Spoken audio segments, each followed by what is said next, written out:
नमस्कार बंधुरा शिखा spicy cooking ए आपनादेर सकल बंधुदेरके स्वागत जानाई। बंधुरा आजके आमी खूबई टेस्टी एक रेसिपि निये एसेछि।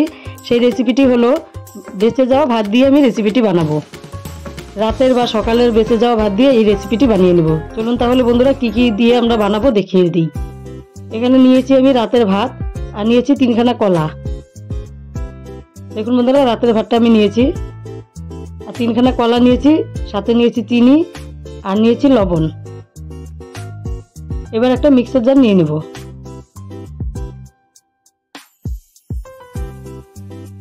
মিক্সার জারে আমি এবার ভাতটা দিয়ে দিলাম।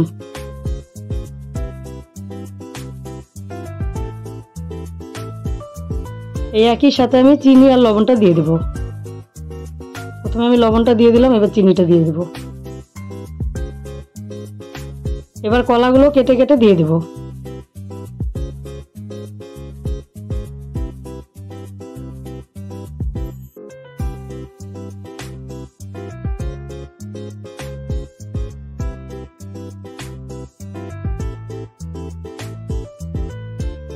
সবগুলো কলাকে আমি কেটে তারপরে দিয়ে দিচ্ছি, তাহলে পেস্ট করতে সুবিধা হবে। এবার আমরা পেস্ট করে নেব কলাগুলো দিয়ে। কলাগুলো দেওয়া হয়ে গেছে, এবার ঢাকনাটা লাগিয়ে দিলাম। এবার পেস্ট করে নিয়ে ফিরে আসছি।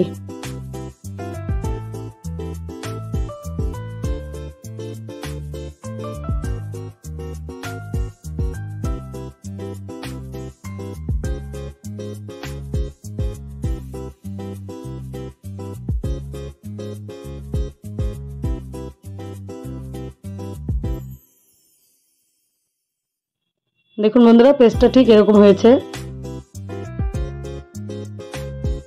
এবার পেস্টটা আমি এই পাত্রে নামিয়ে নেব।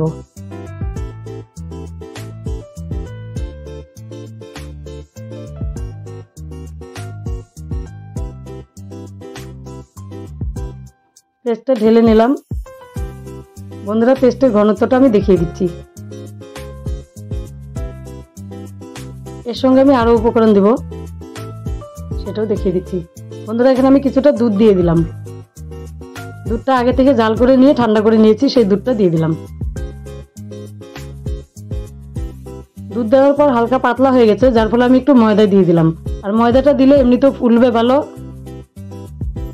যে জিনিসটা বানাবো সেটা ফুলবে ভালো, খুব সুন্দর হবে। ময়দাটাকে ভালো করে মিশিয়ে নিচ্ছি। এবার বন্ধুরা আপনি প্যানটাতে আমি তেল মেখে গরম করে নিয়েছি। এবার বেটারটাকে দিয়ে দেব। ছোট চামচ দিয়ে আমি 1 চামচ করে বেটার দিয়ে দিচ্ছি। গ্যাসের ফ্লেমটাকে লো করে রাখতে হবে, নইলে পুড়ে যাবে।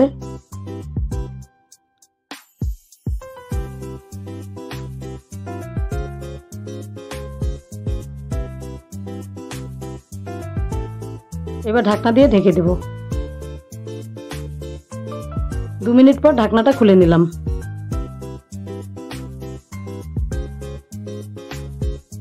ধীরে ধীরে উল্টে দেব।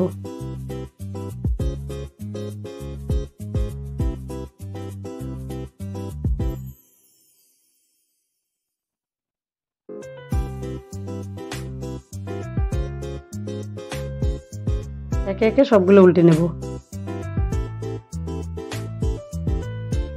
বন্ধুরা এই অবস্থায় যখন আপনারা বেটারগুলো দিবেন, বেটারটা দেওয়ার সময় আপনি সাইডের গুলো আগে দিবেন আর মাঝেরটা পরে দিবেন, নইলে মাঝের গুলো পুড়ে যাবে।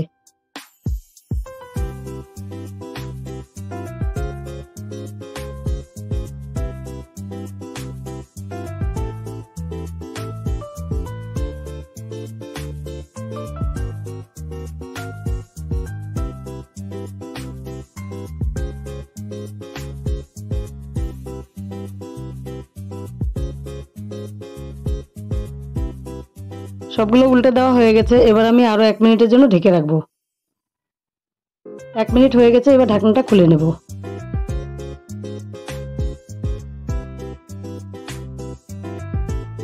এবার আমি উল্টে দেখিয়ে দিচ্ছি।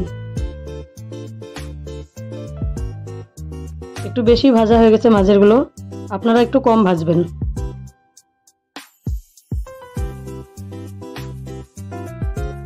মাঝের এই 3টাই একটু বেশি ভাজা হয়ে গেছে, সাইডের গুলো ঠিক আছে। এই রেসিপিটা খেতে দারুণ টেস্টি হয় বন্ধুরা। আপনারা বেঁচে যাওয়া ভাত দিয়ে অবশ্যই বানিয়ে দেখবেন। আমরা তো অনেক সময় কলার বড়াও বানাই তেলে, এটাতে তেল কম লাগে, খেতে ভালো হয়। তাহলে বন্ধুরা বেঁচে যাওয়া ভাত দিয়ে খুব সুন্দর সুস্বাদু একটি রেসিপি আমাদের রেডি হয়ে গেল। আর এই রেসিপিটি দেখে আপনাদের কেমন লাগলো? যদি ভালো লেগে থাকে তাহলে অবশ্যই লাইক, শেয়ার, কমেন্ট করবেন। আর যে সকল বন্ধুরা আমার চ্যানেলে নতুন এসেছেন চ্যানেলটিকে অবশ্যই সাবস্ক্রাইব করে দিবেন। ভিডিওটি শেষ পর্যন্ত দেখার জন্য সকল বন্ধুদেরকে ধন্যবাদ।